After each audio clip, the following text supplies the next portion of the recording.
군정수장 출신 미얀마 대통령 아세안 차별에 대응하겠다. 군사정권 수장 출신인 민 아웅 hlaing 미얀마 대통령이 그동안 아세안이 자국을 차별했다며 앞으로는 사례별로 대응하겠다고 말했어요.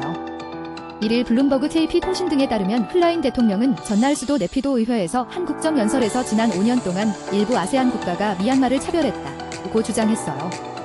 이어 그런데도 우리는 인내심과 관용으로 그들과 계속 협력했다며 이런 비건설적 차별에는 사안별로 대응할 것이라고 말했어요. 다만 그는 미얀마를 차별했다고 주장한 아세안의 특정 회원국을 밝히지는 않았어요.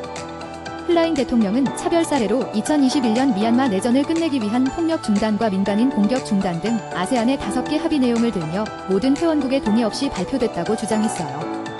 그동안 미얀마는 이 합의안을 지키지 않았고 아세안은 각종 회의에서 미얀마 군부를 배제해왔어요.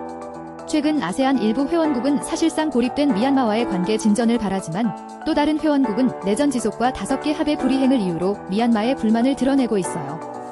hlaing 대통령은 독자적 외교 정책에 따라 미얀마가 주도권을 갖고 아세안과 관계 개선을 추진할 것이라고 강조했어요. 그는 취임 100일을 맞아 1시간 40분 동안 진행한 이번 국정연설에서 취임 이후 자신의 업적을 공치사하면서 현 정권의 향후 5년 계획도 제시했어요. hlaing 대통령은 자신이 취임한 뒤 평화회복과 국가 발전이라는 우선 과제를 추진함으로써 중요한 토대를 마련했다고 자평했어요.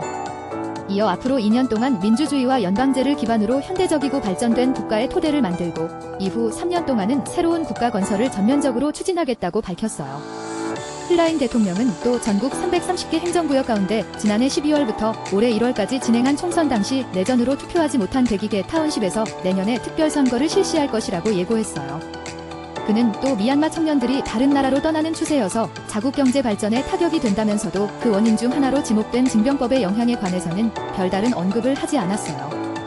미얀마 군정은 2010년 제정한 뒤 시행을 미룬 징병법을 2024년부터 시행했고 이후 해외 취업이 폭증하고 국경을 넘어 주변국으로 탈출하는 사례도 늘었어요.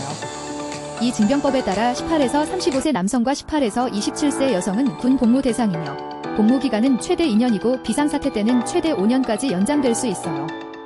앞서 미얀마 군부는 아웅산 수치 국가고문의 민주주의 민족동맹이 압승을 거둔 2020년 총선을 부정선거라고 주장하며 이듬해 2월 쿠데타를 일으켰어요. 인권단체 국제 MST 보고서에 따르면 미얀마 군부는 쿠데타 이후 6,000명 넘게 살해하고 2만 명 넘게 임의로 구금했어요.